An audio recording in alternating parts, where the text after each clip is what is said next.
رهبر و امام مسلمین حضرت آیت الله العظما سید علی حسینی خامنه ای شهد گوارای شهادت را نوشیدند و به ملکوت اعلی پیوستند.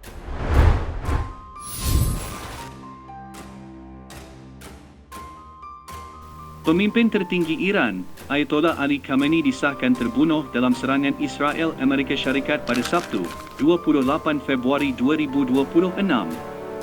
Khamenei dilaporkan terbunuh di pejabatnya semasa bertugas pada awal pagi Sabtu. Telah diumumkan kepada rakyat Iran bahawa Yang Mulia Ayatollah Imam Said Ali Khamenei, pemimpin revolusi Islam, telah mati syahid dalam serangan bersama yang dilancarkan oleh Amerika dan rejim Zionis pada pagi Sabtu, 28 Februari, laporan agensi berita Tasnim. و پیشقراول امت اسلامی حضرت امام خامنه ای با نوشیدن شهد گوارای شهادت در ماه مبارک رمضان به ملکوت اعلی پیوست. Sejarah kepimpinan Ali Khamenei, beliau secara rasmi mengambil alih kepimpinan tertinggi Iran pada tahun 1989, menggantikan tokoh berkarisma Ayatollah Ruhollah Khomeini. Jika Khomeini adalah bapa ideologi revolusi Islam 1979, maka Khamenei adalah arkitek yang membina asas tentera moden Iran. Pengalamannya memimpin Iran sebagai presiden di tengah-tengah perang berdarah menentang Iraq pada tahun 1980-an membentuk pandangan politiknya. Rasa pengasingan yang disebabkan oleh sokongan Barat terhadap Saddam Hussein pada masa itu menyebabkan ketidakpercayaannya terhadap Amerika dan sekutunya.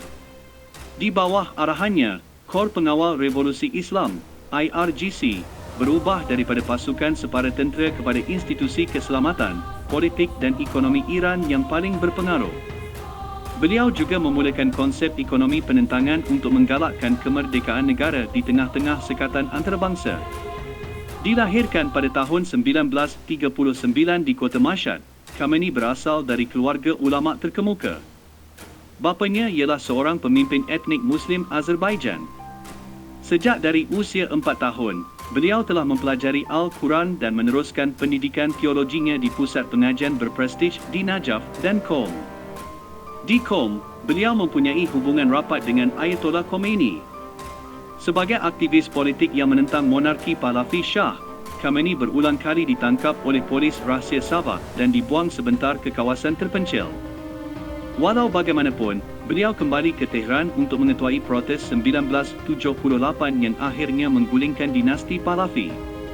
Selepas kematian Khomeini pada 1989, Khamenei dilantik sebagai pemimpin agung.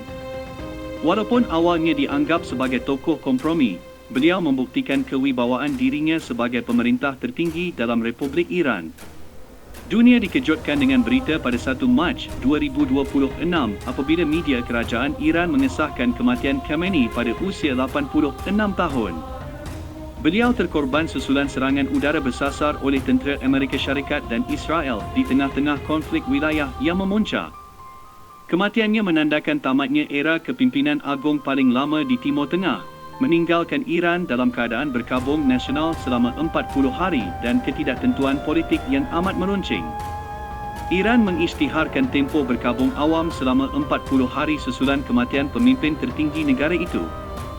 Media rasmi melaporkan tempoh berkabung itu akan disertai dengan upacara penghormatan di seluruh negara, termasuk majlis doa, perhimpunan awam dan penghormatan rasmi oleh pemimpin politik serta ketenteraan.